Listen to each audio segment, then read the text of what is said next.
IOC exploring legal options for collective ban of Russian athletes. The International Olympic Committee has not banned Russia from the Rio Olympics as many have called for, but it left that option on the table after a meeting of its executive board on Tuesday. Following a teleconference, which was called in response to a damning report released Monday revealing widespread doping in Russian sport, the IOC said it will explore the legal options with regard to a collective ban of all Russian athletes for the Olympic Games 2016 versus the right to individual justice. In doing so, the IOC said in its release that it would consider the forthcoming decision from the Court of Arbitration for Sport, as well as the World Anti-Doping Code and the Olympic Charter. In Geneva on Tuesday, CA heard arguments in a challenge from the Russian Olympic Committee and 68 athletes of a ban of the country's track and field athletes from the International Association of Athletics Federations. The IAAF decided last month to extend a ban which had been in place since November that kept Russian athletes out of international competition. The federation changed its rules then to allow some athletes exceptional eligibility if they could show they had been subject to effective anti-doping systems outside of the country and had not been tainted by the Russian system. CA is expected to issue its decision in the expedited proceedings by Thursday. The Rio Olympics open on August 5. We're in uncharted territory. Clearly the IOC and WADA and IAAF are all making things up as they go along, and part of that is the fault of the Russians, obviously, but it's their own fault for waiting so long after the revelations first came out to actually do something, said Roger Pielka Jr., the University of Colorado professor whose book, The Edge: The War Against Cheating and Corruption in the Cutthroat World of Elite Sports, is due out in September. The positive spin is they're making the best out of a bad situation, and I think the IOC is probably smart to wait for the CA decision because that will close some doors and maybe open some others. They talk about this collective ban, which we may learn from CA that a collective ban is not in the cards. Or if CA upholds the IAAF suspensions, maybe IOC feels like it then has a green light to implement a collective ban. Attack on the integrity of sports. The IOC also announced several other actions and provisional measures, perhaps most notably the retesting and investigation of all Russian athletes who competed in the Sochi Olympics. The report from Canadian lawyer Richard McLaren, which was commissioned by the World Anti-Doping Agency WADA, confirmed allegations Dr. Grigory Rodchenkov made to the New York Times in May. The former Moscow lab director said that he helped Russian athletes dope during the games and that, with the assistance of the Federal Security Service (FSB), he swapped out dirty urine samples for clean ones to avoid athletes testing positive. The McLaren report verified that the sample bottles had been tampered with, although it was unable to determine how the FSB did so.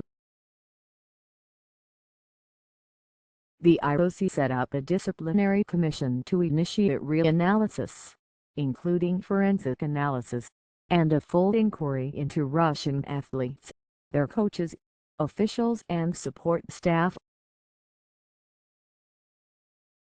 The findings of the report show a shocking and unprecedented attack on the integrity of sports and on the Olympic Games, IOC President Thomas Bach said in a statement Monday. Therefore, the IOC will not hesitate to take the toughest sanctions available against any individual or organization implicated. Among the other actions taken by the IOC were initiating disciplinary actions for officials in the Ministry of Sport and others named in the McLaren report for violations of the Olympic Charter and not organizing or patronizing sports events or meetings in Russia, including the 2019 European Games denying accreditation for to anyone in the sports ministry or implicated in the report requesting international federations for winter sports freeze preparations for major events, such as World Championships and World Cups, in Russia asking international federations to work with McLaren on inquiries into Russian federations as well as sanctions in the case of violation of the WADA asking WADA to allow McLaren to name the Russian athletes implicated in the cover-up of their positive tests to their international federations and the IOC to allow them to respond. IOC also reiterated its position taken last month that the presumption of innocence regarding doping be reversed for Russian athletes. International federations would have to decide eligibility of each Russian athlete after review of his or her anti-doping record. To some, the IOC's decisions appeared closer to an action when a strong call for a ban has been echoed by national anti-doping agencies, athletes and WADA itself on Monday. "I think that what happens this week is in a very big way will be the legacy for IOC President Thomas Bach," said Max Cobb, President and CEO of U.S. Biathlon. "I think that he came into office proclaiming zero tolerance for doping and to protect the rights of the clean athletes. And I take him at his word that he values those things and I think he will find the right way to move forward and defend clean athletes here. I think it's troubling that he continues to delay, due to legal concerns, the clear and unambiguous statement of responsibility for doping in Russia, to say clearly for the whole world to hear that institutionalized, government-sponsored doping is unacceptable and will be met with the suspension by the IOC." Calls for full ban. Questions about Russia's anti-doping efforts come after McLaren's report and another previously commissioned by WADA showed that, rather than policing doping, anti-doping and sports officials were part of a system that doped Russian athletes and covered it up. The McLaren report revealed the system, which it termed disappearing positive methodology, which involved the Ministry of Sport, Center of Sports Preparation of the national teams of Russia CSP and FSB and labs in Moscow and Sochi working to cover up tests of doped Russian athletes from 2011 until August 2015. That time period included the London and Sochi Olympics, as well as World Championships for track and field and swimming that Russia hosted.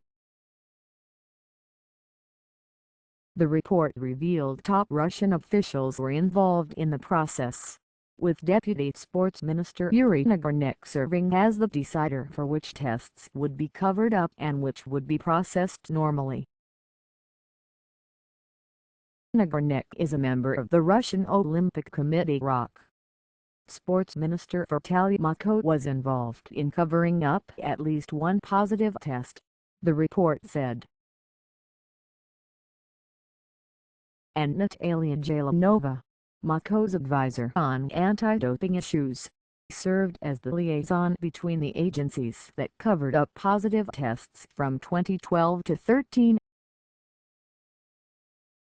Following the release of the McLaren report, several athletes who serve on an advisory committee spoke in support of WADA's recommendation that the IOC ban Russia from competing in Rio. I call upon IOC to follow up on that recommendation and enact it, and not to seek to exploit technicalities to not enact those sanctions that have been recommended, but actually step up and act and do what's right. Basically, said Adam Pendley, who is on the WADA and IOC athlete committees. He pointed to Agenda 2020, an initiative pushed by BOC to make the Games more credible and sustainable. The doping revealed in Russia presents a chance for the IOC to take action toward that end, he said. If we're gonna be sustainable as an Olympic movement, we have to take tough stances on doping, and that doesn't just mean on athletes, Pendley said. It means across the board and beyond. It means to be credible. We have to do that as well. The McLaren report is only the most recent in a series of revelations about widespread doping in Russian sport.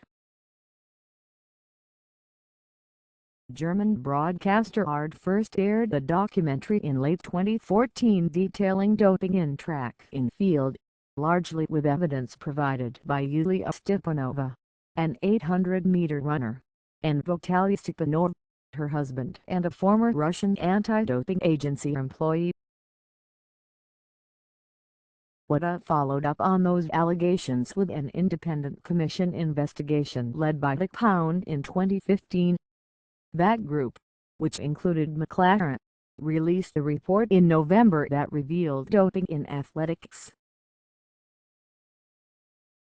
A second part of that report, released in January, revealed bribery and cover-up of tests up to the top levels of the IAAF, the governing body of the sport. So far, only Stepanova, who left Russia in 2014 and now lives in the United States, and long jumper Daria Klishina, who trains in Florida, have been granted exceptional eligibility by the IAAF. The IAAF said any athletes who met certain criteria would need to be accepted by the IOC to compete in Rio, and would do so under as neutral athletes. IOC President Thomas Bach has said they would compete under the Russian flag.